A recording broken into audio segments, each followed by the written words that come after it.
Gentlemen, we are once again live on the Weekenders channel here on YouTube. Me, Marshall Hook, he, Ted Johnson, he, other he, Mike Riley. Just another Sunday. It feels like May outside. I don't know that either of you have been actually outside today, but it's glorious. It's beautiful. From where I sit, gray skies, I don't know, 35 degrees, probably warmer than that, but that's about what it feels like at this time. Welcome to New England, guys. Yeah. If that's not the most sarcastic intro I've ever heard in my life, then someone bring someone else forward to me besides that. You know, the expressway, I'm a traffic guy by nature, and what I've often said about that stretch of 93 from the Braintree split into town is, you could put me on that road at any time, and if there's traffic, I'd be like, well, it's the expressway. What do you expect? Christmas Eve, Christmas Day, 3 o'clock in the morning. I say that about New England weather as well. It snows in the middle of May. It's New England. What do you expect? I will say this. The one thing, and it's not a lot of positives to take away from this quarantine. Mm-hmm. But I do like getting out on the roads right now. I mean, nobody's on the roads. When I moved back to Boston a couple of years ago, it was shocking to me. I always knew the traffic was bad here, but coming from Houston, Texas, where the traffic is notoriously some of the worst in the country, and seeing how the traffic has gotten here, it really kind of affected my overall, kind of attitude towards moving back here. I mean, I love being back here with my kids, but my gosh, the traffic. So I will say this, during the quarantine, it has been nice to get out and drive around a little bit with nobody on the roads. But since the weather's got nice in the last week or so, otherwise it's cold today, but otherwise it's been getting nice. You can see people are antsy to get out, and there's more cars on the road in the last week than we've seen in the last 8 weeks. Before we dive into anything sportsy, we already have a comment on the YouTube channel, and I think we need to address this immediately. Mike Riley was seconds away from being booted for the show because he didn't show up late. Had he showed up on time, I would have had time to change. Am I ever on time? My hoodie.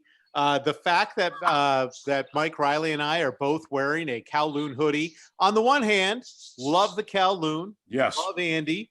Happy to represent Saugus's finest food. No problem with that whatsoever. In fact, let me go back. I would have made Mike change. That's what would have happened. I will if you want. Time. If you want me to. I don't want you taking off any clothes. I don't want you taking off any clothes. Well, I noticed you have the lightweight one, for like spring, fall. I actually have the heavyweight one, which is like for January, February, because you're right. It is cold out today. So I said, I'm going to bundle up and enjoy myself and just kick back. So here we are. Indeed. My good friend Andy sent me this. I have one of the heavyweight ones, but I have never worn it because as soon as it came home, my daughter took it. Boy. She uses it and wears it regularly. So then Andy took pity on me and sent me this this lightweight guy. All of it, by the way, available. You can order online to get all your Kowloon gear. And for the people out there who are now thinking, maybe I'll go get some Kowloon food, I believe today is your last chance for the next week, as they are taking a vacation, shutting down for a week. I talked to Andy on Friday. They're basically getting it ready in anticipation of a possible kind of reopening of restaurants come a week from now, and knowing that when that happens, that it'll be a different kind of open restaurant. It's not going to be the crowded Kowloon you'd see on a Friday night. Right. Plenty of people distanced from each other, so they're going to spend the week getting ready for that. So if things do reopen, one way or another, you'll still be able to get your food. And the other thing, somebody wants to know, Ted, did you get in a fight in the last week? Did you take a sock to the cheek there? What happened? Oh no, what I get is I don't have any makeup on. Is that what it is? You handsome W. I got out in the sun the other day, so my face gets real blotchy.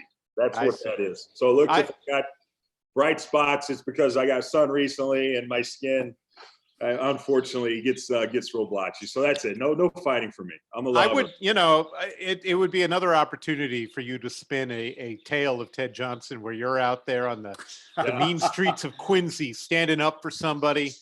Yeah, that sort of thing. That's not me, man. I lift all these weights. I do all this training so I don't have to get in fights. That's why I do that. You get that cheap Irish skim. I would like to be intimidating looking. Like I watch movies and I see like, you know, the henchmen who wander around, the bodyguard types who just stand there and you're like, oh, I'm not going to mess with that guy. That's never been me, not even a tiny little bit close. I'd be the guy who needs that sort of person. But to be intimidating enough looking that you don't actually have to get in a fight, that's got to be awesome. It's honestly, it's a double-edged sword though, because I can be intimidating, but there's a lot of opportunities to maybe meet people, you know, that you'd like to meet, but they're initially intimidated or they don't want to come up to you because you have an intimidating look. So there's, I think, a lot of maybe missed opportunities for me out there too, because I have this look. Like when I go to the gym, people say, hey, you look approachable, but I don't know, you're kind of like have this intimidating look. So I'm like, okay. So it's a double-edged sword. It's not always beneficial to have all these muscles, if you know what I mean. Take it to your advantage right now, Ted. If you're looking for extra work, people may need you for a bodyguard. So cash under the table, buddy, right? I'd be open to that, you know, for the right price. My hourly wage is pretty high though. So if you can afford me, good. I'll do it. Listen, whenever my town gets around to scheduling elections, I'm probably going to be elected to higher office. So I think that comes with some sort of security detail. I would assume. I mean, I can't imagine that being a selectman in the town of Topsfield doesn't come with some sort of budget for security. I'll have to explore that, I would guess. So before, second time I'm now going to say before we get into the sports, because I want to tuck into this NFL schedule that's out and what does it mean for your New England Patriots? Because there's some surprises in there for me in terms of times, primetime games, things like that. Mother's Day today, boys. And I am struggling because typically on a Mother's Day, you know, we've had kids now for 16 years and we've got kind of a routine that we do that involves going out for a nice brunch and going, you know, doing some nice things out in the world. We can't do any of those things. And so I'm struggling trying to find something that at 2:00, when you and I and you and I are done, that I can do. The best I can come up with is to go for a drive. But I can't even figure out, like, it's not nice enough to go somewhere and then hop out and go for a walk. Yeah. So best I can do is bundle up 4 kids and my wife into the minivan and be like, let's just, well, I don't know, drive up and down Interstate 95 for a little while to really kind of take a picnic, maybe. I don't know. Take food with you. Take a bottle of wine, some food. I know you have a lot of kids, but you're used to load them up in the wagon. Maybe you actually go. I know it's cold out, but maybe you just sit in the car and go sit somewhere at the beach, so you can stay out at the beach and have a picnic and celebrate. Tailgate? Can you put a tent up there? Put a tent up in the parking lot somewhere, Marshall? Just to get outside, you know? Except it's not nice enough to be outside. But I mean, that's the problem. If you're in the tent, have a propane heater there, you know? I mean, I'm going to my parents' after too. So we can't have that cookout. We can't go to the brunch, like you said, and all that. So we're just getting takeout. We're supporting some local establishments today. But yeah, it is not the best day, but a heated tent with a little propane there, I think that would do the trick. Just like before any football game, right, guys? That's actually a good idea. Marshall, you got that in you today? You got that kind of... You know, I don't know. I will tell you that typically a heated tent, probably not so much with that. The other typical thing that would happen on this day, there'd be flowers, right? You know, a nice big, generally a kind of flowering plant I would get. I couldn't do that either. And so what I was left with, and I was trying to get this picture up on the computer screen, but I can't seem to do that. I found a cupcake cake in the shape of flowers. That was the best I could do. So love it. Those were the flowers that were delivered this morning. The cupcake cake in the shape of flowers. And by the way, the kids love that. They've never seen flowers that they love more than that particular item. Good job, Marshall. So I gotta tell you, what do you, 5 kids, Marshall? 4 kids. And Ted, you have 2? Yep, I have 2. Now, listen, I'm not putting chapstick on my lips for you guys to, you know, all this stuff, but I'm going to say this. After seeing, you know, I've done some stuff on the side over the last couple of weeks with fundraisers for a trivia and music bingo on Zoom and everything. And I've seen so many families on there. And for you guys to have kids, I mean, Ted, I think your kid's a little older. Marshall, yours are, younger and so forth.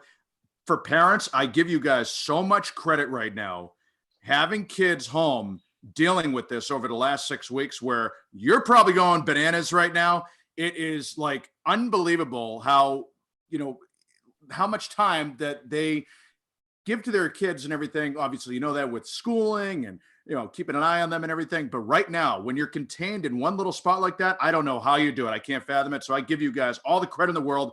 Any kids out there, be sure to thank your mom wish her a very happy Mother's Day today for everything they've done for you, especially over the last 6-7 weeks there.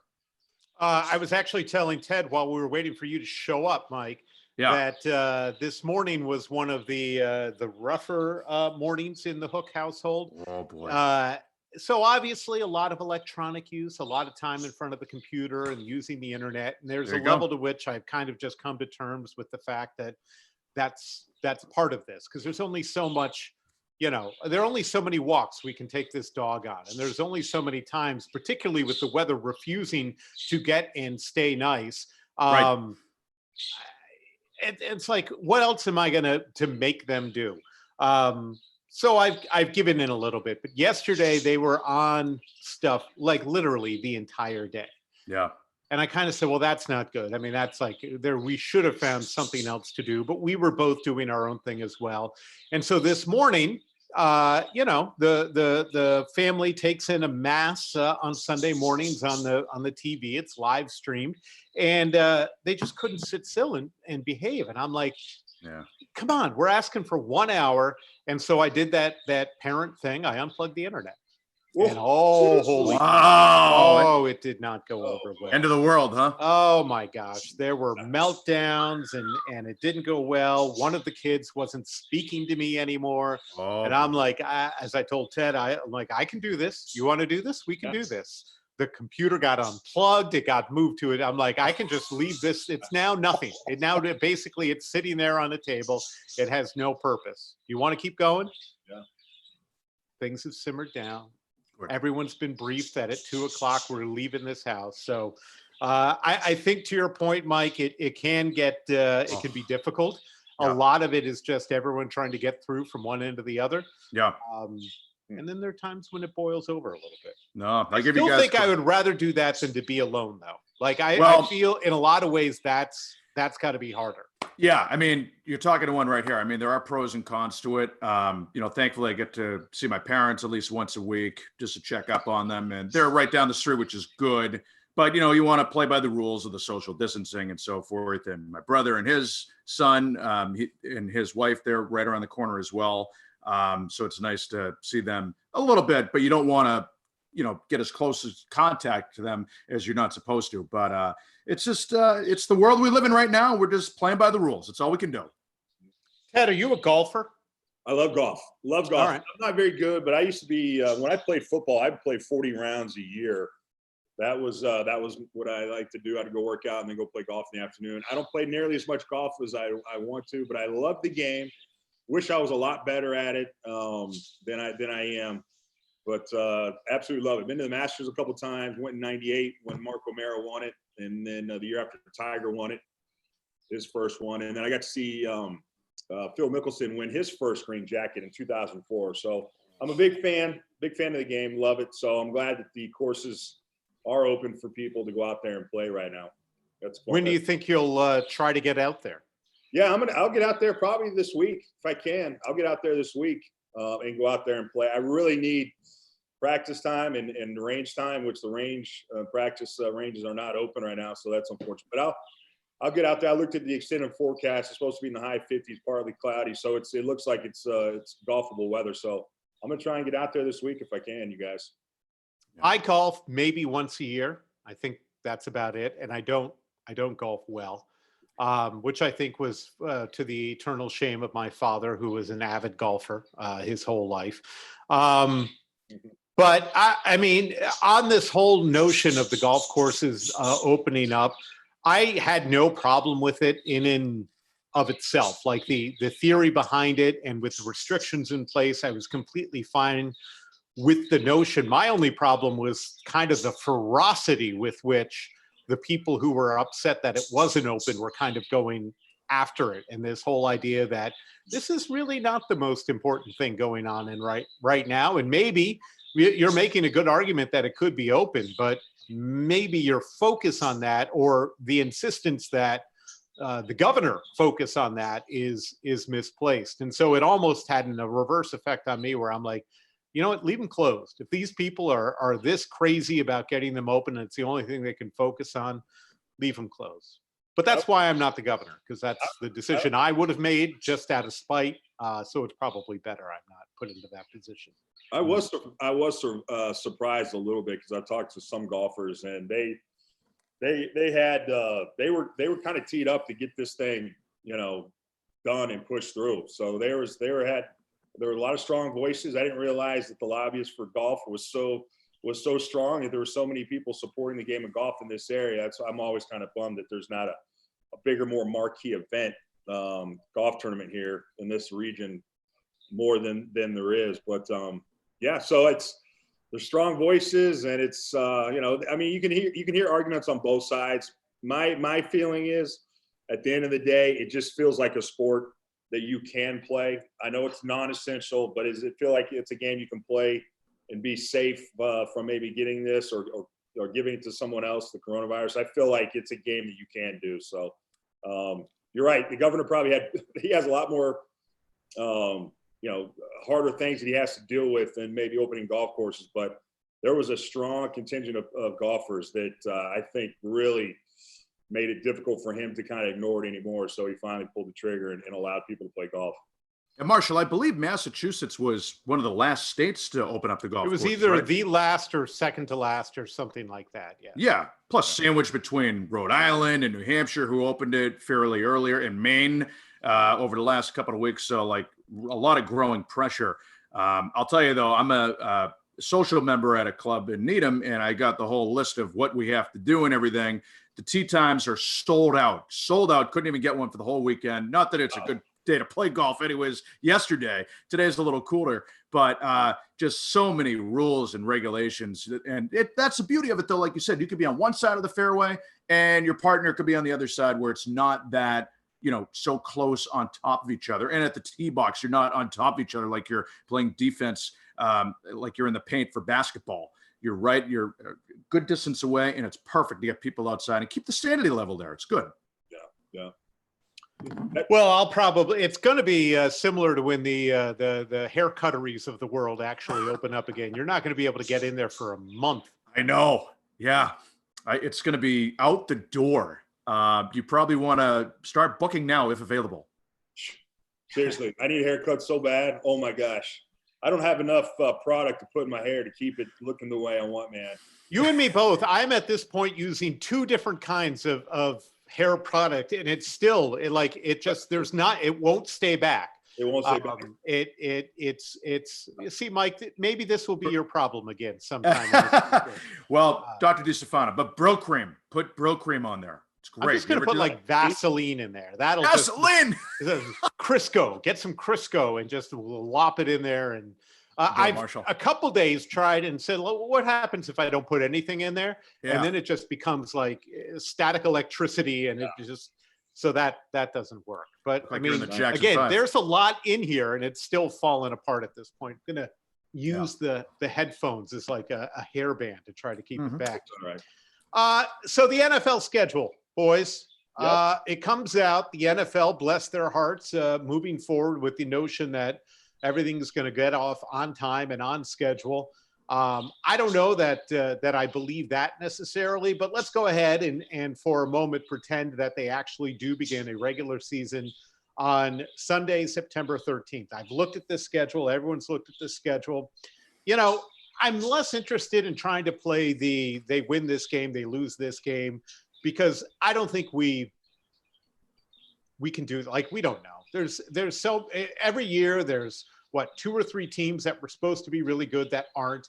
There are 2 or 3 teams that were supposed to be bad that end up being good. If they fall on your schedule, then you have no idea, that that game that you win early in the season that is supposed to be a defining game ends up being a team that ends up with only 4 wins or whatever on the year. And so that doesn't look the same at the end. Yep. The first kind of knee-jerk reaction I had to it, looking at it, they have, 4 8:00 games, 5 primetime games, I think, and a couple of those later games. That surprises me. I understand they're the Patriots, but they're the Patriots being helmed theoretically by Jared Stidham.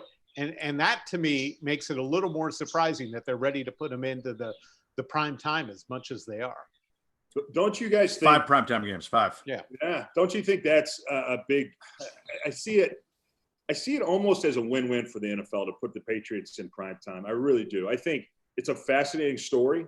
If the Patriots have a great year and are successful without Tom Brady, and I think there's going to be a lot of people outside of at least New England that are going to be fascinated to watch Bill Belichick fail too, and the Patriots fail because of the dominance for such a long period. So I think, to me, I'm not that surprised they got 5 primetime games because of the storylines. I think can really go.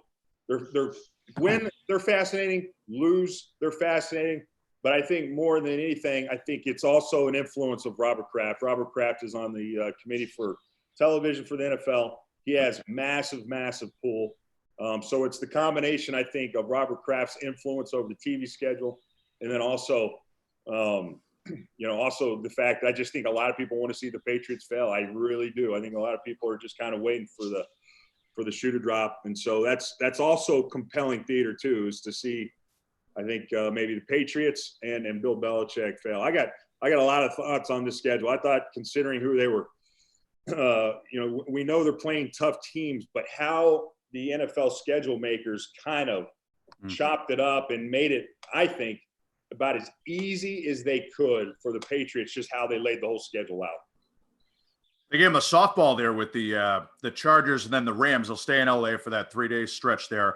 And then for the primetime games, just looking at them there, the markets, I think, Marshall, you're a television guy. You know about the ratings. So, I mean, that first one there at Seattle, Ted, you know that matchup there, Russell Wilson. I mean, it was a 6 years ago now, Super Bowl 49 rematch, but still, that's a good storyline. Yeah, week 2. Yep. Yeah, Russell Wilson and then, of course, Pete Carroll, the connection there with the Patriots. Kansas City, that is not a night game, but the Jets, New York, good market right there.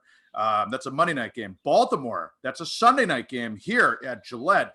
And then you have the Rams, LA. I mean, new stadium, that's huge right there. Plus the Chargers right after that, or right before that, right? That's a 4 o'clock. Buffalo, last Monday night game of the season here. Interesting. Yeah. That's pretty. 2 Monday night games for the Patriots this year too, without Tom Brady. Last year they just had 1. So pretty interesting stuff. I'm with you though, Ted. Bill Belichick is the Darth Vader of the NFL, and people want to see him fail. You're right. So he is the true heel, and people want to see him go down. Hey, Marshall, if I may, can I just kind of lay out some of the things that jumped out at me about the schedule? Oh, please do. Real quick, and there's several, okay, and I'll try and go through these quickly. But I swear I feel like it was just as if the schedule makers, when it was time to get to New England's schedule, they called Bill Belichick and said, "Hey, Bill, we're about to do your schedule. What do you want? Do you have any things that you would suggest us? How we lay this thing out for you?" And so, all right, you want an opener that's soft and easy and kind of against a team that you feel like you can kind of ease into the schedule. You're going to play the Miami Dolphins, but you're not going to play in Miami. It's way too hot down there in September. You get to host them at home at a 1 o'clock game just to kind of get your feet wet. Boom, we got you. Oh, we know you got to play Seattle and Kansas City on the road, Bill. I tell you what, let's put them up early in the season. All right, so that, presumably there's not going to be any fans in the stadium. Those are the top two most difficult places to play in the NFL, Seattle and KC. I tell you what, we'll put them weeks 2 and 4, so there's no fans in there, so that should be beneficial to your team as well. And also, here's what we're going to do. I know we're going to have to put you 3 road games in a row. 3 road games in a row, but I tell you what, this is what we're going to do. We're going to put 2 of the road games back-to-back in LA, and we're going to make that second one a short week, a Thursday night game, so you don't have to be there for the full 2 weeks. And I know you got to go on the road to Miami after that, but at least you'll get that weekend off after you play that Thursday night game to go down there. So We'll make that as easy for you. I know that San Francisco 49ers team, the NFC champions, a very difficult matchup. I tell you what, here's what we're going to do.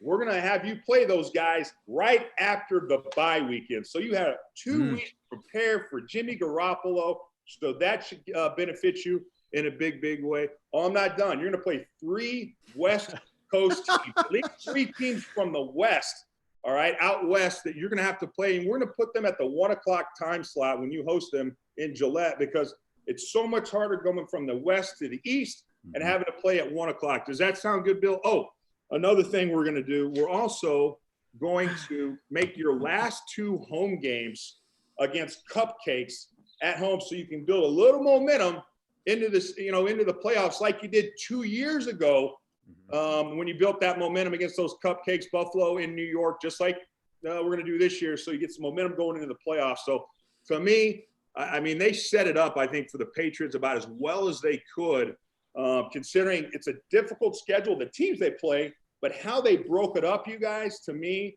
it's about as good and as beneficial to the Patriots as you could really see there. Pending I that goes think off without a hitch. Yeah, I think one of your points is exceedingly valid. People have talked about it. Is there? I mean, the likelihood that there will be crowds, fans in stadiums, very small, I would say, at the very least to begin, and to have at Seattle and at Kansas City in the first 4 weeks without crowds is, to me, enormous. And people are talking about, will the teams be allowed to pump in crowd noise? I mean, I think at the very least, the broadcast will have crowd noise, because it'll just be weird watching a game without it. So they'll have the laugh track equivalent of crowd noise. But I know that there's some talk about pumping it into the actual game. And to me, that is fraught with issues, because one of the things that, crowd noise is important, right? If the home team is doing well, that is most definitively a home team advantage. But the way you fight that as a visitor is you take the crowd out of it, right? You get up early, you score an interception, whatever it is, and invariably that takes the crowd out of it. If you're just pumping in crowd noise, is there going to be some standard, some rule that says, oh, well, if there's a big interception, a pick six, then you're only allowed to take the crowd up to this decibel? Or, if you're up by 14 in the first quarter, well, then you have to take the crowd down. Like, I think all of that would be ridiculous to try to come up with, but it is a realistic representation of what crowd noise is. You can take the crowd out of it, and if you let a home team just have the best home crowd because it's being pumped through the speakers by some dude up in the control room, well, I don't think that works. I don't think that's fair. So I think that will be fascinating, particularly for those 2 games. And I'm sure that it's going to be fascinating all around the league for all sorts of teams, how they figure that out in the beginning. But for the Patriots to have, in all likelihood, no crowds in those 2 stadiums early on in the season, I think will be huge for them. Well, I would guess, I'll bet that Atlanta and the Indianapolis Colts, the 2 teams that have both pumped crowd noise. They'll be the best at it. So they'll probably be the best at it. They both have practice. At least I think the old RCA Dome allegedly was getting crowd noise pumped. I don't know if that's true, but we know Atlanta got busted for sure. My feeling is, Marshall, there's no way. They got to have uniform rules when it comes to that. I can't imagine the NFL's leaving each home team up to its own kind of devices to figure that out. There's no way. So I think home field advantage is completely going to be taken out of the equation, because I can't imagine home teams being able to play music, when their defense is out there, and not crowd noise when the offense is out there. I just think that's a tricky deal where I can't imagine the NFL being on board with allowing home teams to kind of do what they want with the music and the crowd noise whenever they feel it's appropriate to help their football team. And say what you guys want to about Roger Goodell. Fans can say what they want about him, time after time. But I will say this: he has kind of been a little bit of a beacon of hope for fans. And the reason I say that is that they still have the draft. Sure, it's virtual. They have a contingency plan, I guess, backed up, but they haven't publicized that. Here they are with the schedule being released. And Roger Goodell, like we discussed last week, the NFL will go on. Sure, like it seems like they don't really care about it, but the fact that it is for, the safety of the players and so forth, but the fact that it's giving fans that little sign of hope that this is where the Patriots are going to play a home opener on September 13th, 1:00. You can circle that on your calendar for the potential home opener. It may change over time, but we're not going to change it right now. As of now, we're going forward with it. So I think that's a good sign of hope, a little light at the end of the tunnel for fans to have that little bit of belief and positivity during these dark times right now. Yeah. So one other thing on your analysis of the schedule, Ted, which I love because, Patriots fans love to talk about how the NFL hates its team. And then when you break down their schedule like that, it doesn't really fit that narrative very well. But you did refer to the Buffalo Bills as a cupcake. And I'm curious if this version of the Buffalo Bills are truly still a cupcake.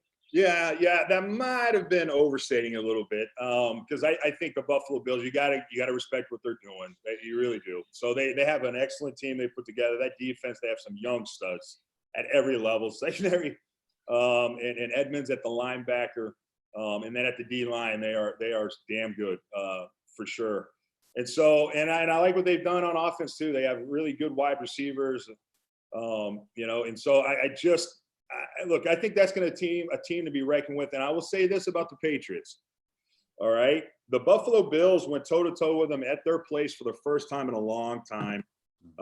Last year, I think it was weeks 3 or 4. I can't remember. They barely, the Patriots barely got out of there with the win, but you can just tell they are not. And I think you're seeing teams around the NFL, you guys, they're not as intimidated by the Patriots. You saw a little bit of that with, I think, maybe the Tennessee Titans in the playoff game when they came in here and whooped up on the Patriots. They're just not, I think, as intimidating as they used to be. You saw that, I think, signs of that in the last couple of years. And now without Tom Brady there, guys, I just think that gives a level of kind of confidence, bumps it up a little bit with these teams in their division, is that they smell blood. At least they better, because as great as Bill is as a coach, you still need a quarterback to play at a high level to consistently win games week in, week out. And at that position right now, the Patriots are just unproven. So I think teams smell blood. You're right. I did qualify them as cupcakes. I probably overstated that a little bit, but the point is they have 2 games at home to finish off their season, which is a huge advantage for a team, trying to build momentum going into the playoffs. Who would you, Joe Murray asked me this question when I did his thing a couple weeks ago. Who would you say is the best quarterback in the AFC East? Probably at this point, I mean, it sounds hard to believe, but it's probably Ryan Fitzpatrick. Ryan Fitzpatrick, I know I've seen Ryan Fitzpatrick. He's kind of like, he reminds me to some degree, okay, just in this one aspect of like Sam Bradford. There'd be games where I'd watch Sam Bradford and I would go, there's nobody in the league better than him. I mean, this guy is on fire. He'd have these games that he couldn't miss. And you could see why. I know Ryan Fitzpatrick wasn't an number 1 overall pick like Sam Bradford. The point is he has the ability to go out there and have big games. You saw him do it at the last game of the season against the Patriots last year. So I think of all the guys, he's the most proven, right? I mean, he's the absolute most proven. The other ones, Josh Allen, Sam Darnold might have obviously the hype coming in from college, and they might have more pure natural ability, but they haven't proven it yet. Mm-hmm. Well, so my answer was actually Sam Darnold, because I believe that Ryan Fitzpatrick is Ryan Fitzpatrick, right? A guy who has flashes of being very good. And then whenever a team kind of buys into him, he falls back to earth. And I think it's notable, obviously, that the Dolphins used a very high draft pick on a quarterback. And so there's a question as to whether or not, Fitzpatrick is even going to be your starter for the entire year. I think Sam Darnold is clearly going to be the starter for the Jets for the entire year. And I don't believe in Josh Allen. I think that they obviously tried to surround him with a lot of receivers, probably to make up for some of his deficiencies. I mean, I don't think we really know about Jarrett Stidham. I don't necessarily believe in Jarrett Stidham, as I've said time and again, but I can't tell you why. I just tell you I don't.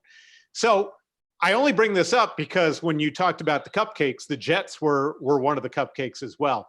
Obviously, they I don't even remember the name of the guy that the Jets started the first time. Was it the first time they played the Patriots and they had fallen back to their third string guy because Sam Darnold had mono, and then the Oh, backup yeah. fell apart, and then it was like the third string guy who I'd never heard of ended up coming here. All of that is to say, I don't think the Patriots have the best quarterback in the division. And I'm not as, I mean, I do think it's a more fascinating AFC East than we've seen in a long time. As Patriots fans, we love to crap all over this division, and they earned it. They have earned it for years and years. But I think the Patriots are a lot more like the rest of the AFC East than they have been in more than 20 years at this point, maybe even more. And don't you think this is the perfect scenario for Jared Stidham here, or the Patriots for that matter too? You have a guy, he learned a year under Tom Brady. He knows the system, and here you go, kid. Now it is your team. If he doesn't succeed this year, you could very easily ship him out. You could very easily draft another quarterback this year. So, yeah, I mean, all indications are that 2020 will be a bridge season for the Patriots, but yeah, and pressure too without Tom Brady. But this is the real year to see if Jared Stidham is going to be here for the long term or not. So it's a huge year for a sophomore quarterback. I feel like he's got a ton of pressure though, buddy. I really do. I mean, it's just. Well, yes, but I'm saying, but this is for the Patriots to figure out if he's going to be here for the long term or not. That's the best scenario for them, as a team. It's funny, and a lot of the way that things are shaken out with what's been going on, the pandemic, is that he's really been put behind the 8 ball. You got to follow the greatest quarterback of all time. And not only is the greatest quarterback of all, you're following Tom Brady, the GOAT, he's still playing.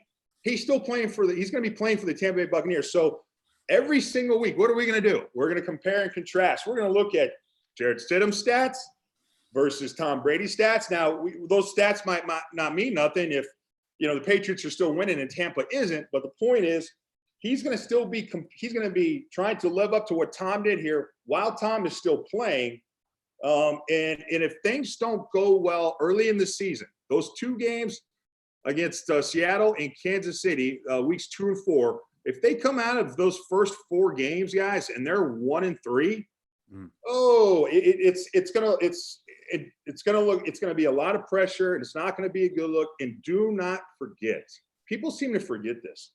The Patriots had a chance to have Tom Brady this year. Yep. Like, so if people are like, hey, well, we're going with Jared Stidham, we might have to take a step back in his development. Expectations aren't going to be real high. And I kind of scratch my head a little bit because I'll be like, wait a minute, you could have had Tom Brady this year. So if you don't make the playoffs, if they go 9-7, but he looks halfway decent doing it, they don't make the playoffs, you're going to be okay with that, considering that you had a chance to have Tom Brady as your quarterback and probably good chances are perhaps win another Super Bowl. So that's something to keep in mind as well. You talk about the first 4 weeks and how people will feel after that when the Patriots have Seattle and Kansas City on the road in those first 4 weeks. I have Tampa Bay's schedule in front of me. You know what their first 4 weeks look like? They start at New Orleans, so that will be hard. But then it's home to Carolina, at Denver, and home to the Chargers. Can you even name me the quarterbacks of Carolina, Denver, and the LA Chargers? I don't know who those people are. And so you are looking at a distinct possibility of a Patriots team being 1-3, 0-4, and a Tampa Bay team led by Tom Brady being 3-1, 4-0, and that's going to look ugly. That is going to look tough. So as much as the Patriots schedule may be friendly to them, confined within itself, Tampa Bay's schedule is going to be something that, in contrast to the Patriots, it's going to be a tough start to the season, at least, public relations wise, I think, for the Patriots that way. And maybe this is the year that finally a team gets to play the Super Bowl in their home stadium. Yeah. Maybe. That would be fascinating. Wouldn't that right? be? That would be, you give me Tampa Bay and New England a Super Bowl, baby. I just wouldn't know what to do with myself. Hey, on that point, though, the beginning of the season, real quick, I just want to make this point, you guys. There's doubt in this team for the first time in a long time, Mhm. because they have never, in the last, 19, 20 years, they have never had to not have a quarterback. When Tom Brady was hurt, he was always coming back. He was always coming back. So you can look at, Bill likes to reference his record without Tom, but a team that knows Tom Brady's coming back is still going to play at a very, very high level. Yeah. Tom Brady's not walking back to the store. He is never coming back here. So these guys, there's still going to be a level of uncertainty, not being completely confident in their head coach in getting this done. The decisions he's made so far, not signing Tom and going with an unproven guy in Jarrett Stidham. So those first few weeks of the season, I think, are pivotal as far as getting buy-in from the guys. Oh, Bill, Bill's got 6 Super Bowls. He's got automatic buy-in. This is a new era. He's done it with Tom Brady as the quarterback. Now he doesn't have Tom. And so if you get out and you stumble early on in this season, it's going to be interesting to see if guys start chirping, if guys start kind of saying, screw this, it's not worth it anymore. A lot of guys would put up with what Bill would be doing to them because they knew they had a chance to win every single week, partly and mostly because Tom was the quarterback. I think that's why Belichick's going to go the young route here, because the young guys, they can't really fire back at him and start chirping. They know they have to obey him. So that's what he's gone, the direction, especially 2020 and the future, right? That's a very astute observation by you, Sarge. Thank you. Younger guys, they don't know any better. And then the guys that they do have that are older, Bill's not above buying their love. Okay. Exactly. And he has given really good contracts to older guys that in the past he would never give to, because they are, quote unquote, towing the company line and there's buy-in and he knows I can buy their love. So he's got guys that he's overpaid, let's just face it, so that they'll be good soldiers to help him kind of lead the way for the younger guys. That's a good point, Sarge. Thank you. So I don't want to go too in depth on breaking down Tampa Bay's schedule, but in reference to primetime games, they too have 5 primetime games on their schedule, including, by the way, 3 in a row. Between October 25th and November 8th, they have Sunday night at Las Vegas, Monday night at the Giants, and then Sunday night hosting New Orleans. So this is not a revelation that the NFL is interested in showcasing Tom Brady on a new team. But I do think that puts, everyone assumes that Tom Brady goes to Tampa Bay. Tampa Bay gets dramatically better, and I think that's true. But there is a tremendous amount of pressure on that guy too. Like, it's not an automatic given that at 58 years old or however old Tom Brady is, that he is still going to be able to do it. He's got tremendous weapons, great weapons, the likes of which he hasn't had in New England, maybe ever. But still, there is a possibility of deterioration of talent. We saw that actually does happen. Shockingly, it does start to happen. The Tampa Bay thing could go wrong. I still believe it's going to go well. I don't know that I'm putting them in a Super Bowl. I think they're going to have more wins than your New England Patriots are, but it could still go wrong. Like, this is not a sure thing for Tampa Bay and Tom Brady either. Go ahead, Sarge. Well, yeah. What about the pressure? Not just Brady, but also Rob Gronkowski. Here he is. Last August, he has that press conference. Now it looks like it's a bunch of crocodile tears. Comes out of retirement. And by the way, he is the WWE 24/7 champion. So great marketing hand in hand for Vince McMahon and the NFL. He wasn't stupid on that.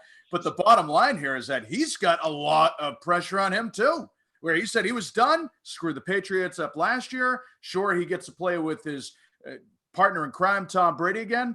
But again, you want to put all the pressure on Brady. There's a lot on Rob Gronkowski too, for that matter. So I'm very curious to see how he's going to be utilized. Even the last year he played here with the Patriots, wasn't a lot of receiving end. It was more blocking, and he kind of made that transition to a traditional blocking tight end. Curious to see how well a shape he is to be that deep threat or big time receiving tight end like he was before, or if he's going to remain a blocking tight end like we had seen most recently. I feel like I love this debate. I love this new debate. Who's got more pressure? Yep. Bill Belichick or Tom Brady? To me, it's not even close. I think it's Bill Belichick 100%, because Bill's the one that wanted to coach without Tom. Let's just say it like it is. A lot of people have a hard time saying it, but it's the truth. All right.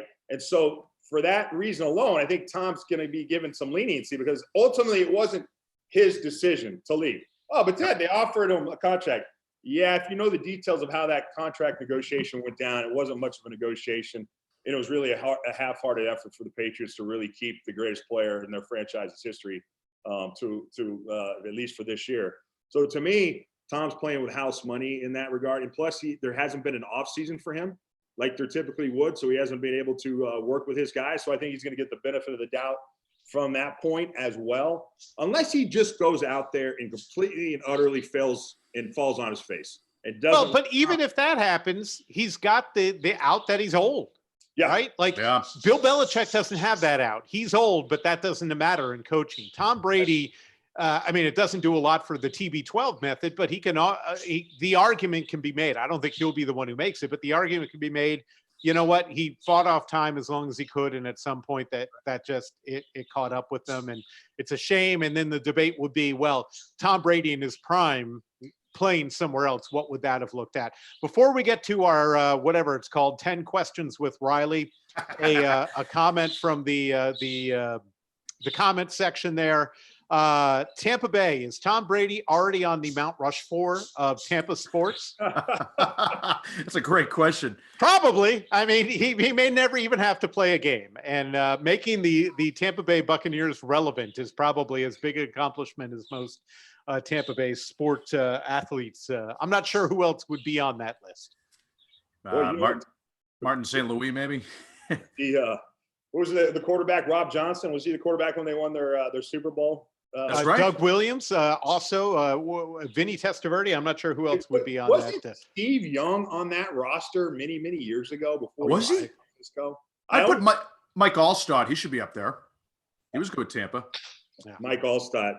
Hey, Right. let me tell you something about Mike Allstott real quick. Yeah. Mike Allstott was one of the toughest running backs.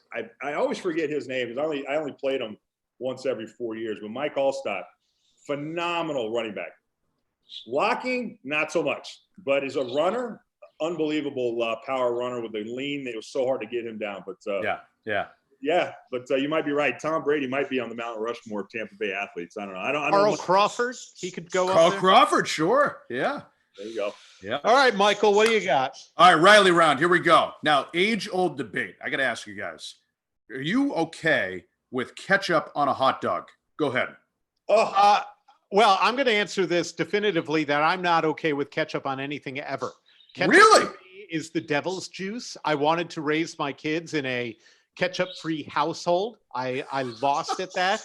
I hate ketchup with a ferocity, the likes of which I can't imagine. wow. Ketchup is a horrible, horrible thing, so I don't want it on anything ever. Not even French fries. Was I unclear? I know. Anything I'm just shocked. ever. Like that. Like I figured French fries, but I'm shocked. No, I don't want it. I don't want to wash dishes that had ketchup in it. I don't want to pass the ketchup packets back in the car. I don't want anything to do with ketchup.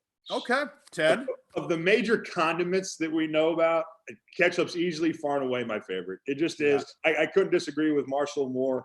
It's so funny. I did radio in Houston, and this would be for a number of years. This was one of the biggest. We get some of the biggest responses from listeners when we talk about whether or not ketchup's appropriate to go on a hot dog. You're damn right it's appropriate. I can't imagine ever eating a hot dog without ketchup. So yes, I'd say ketchup on a hot dog is what makes the hot dog. Okay. Yeah, I put ketchup and mustard on the hot dog. That's my two favorite things right there. All right. So the Patriots came out with their new jersey uniforms, the designs rather, the last couple of weeks. So it made me think, what is your favorite jersey in sports? Favorite uniform or jersey? Ooh. Home, road, alternate. Okay. It's easy for me. My favorite, and I'm always shocked. I heard Felger talking about this week. He has a problem with putting as the logo, like people as the logo. You know, Pat Patriot to me. I love playing in the red jerseys. Yep. I'm not gonna lie. To me, that red was just boom. There's something about it, and I love the throwback helmet. I got to play a couple Thanksgiving Day games with the throwback. To me, that's my favorite jersey. Is Pat Patriot from yesteryear. Well, Okay. I'll say first on the new uniforms, they don't look new to me. And given that the teams are only allowed to change their uniforms every whatever it is, 5 or 10 years, to take that opportunity and barely change them at all to me and they're not the only team. Like the the Cleveland Browns come out with their new uniforms. I'm like, they look exactly the same as your old uniform. So the opportunity that they had to, you know, do the red uniform, do the Pat Patriot, do anything new, and they swung and they missed for what? All blue uniforms. I will tell you this. My favorite uniform right now, and I'm a baseball guy at heart, so I'm going to go with this, and it'll probably surprise you. I love the Kansas City Royals. The Kansas City Royals or LA Dodgers. That color that they have, Kansas City written in script across the chest, very classic. You can nod your head all you want, Ted. You can do it all you want. I love a good, classic, timeless baseball uniform. The Yankees can go F themselves, so I'm not going to pick them. So I'm going to go with something like the Dodgers or the Kansas City Royals. I do like the new Patriot Road one, the white, and I wish for home they didn't go all blue. They went white pants. I think that would have been dynamite. But the all blue, I'm not so sold on that. I do love the San Diego Chargers powder blue. That's my all-time favorite right there. And someone in the comments, by the way, Ted, you'll appreciate this, and I actually like these uniforms as well. The old Houston Oilers light blue with the oil derrick on there. Yep, light blue is a great color. The old oil derrick, the derrick on the helmet. I love those uniforms too. Yep. Last one. Here we go. Last one. I asked you guys some things to watch last week for shows. Just, I mean, make it easy as possible. Your favorite movie of all time. So hopefully everyone jumps on that this week. Favorite movie of all time. Go. I don't know that I have a favorite movie of all time. So I'm not going to answer that question directly. I will tell you this, that one of our struggles being home, stuck in home is finding things we can all watch on TV. I am not a huge fan of superhero movies at all. Like this whole Marvel universe, I have very little interest in it, but I highlighted the superhero movies I like.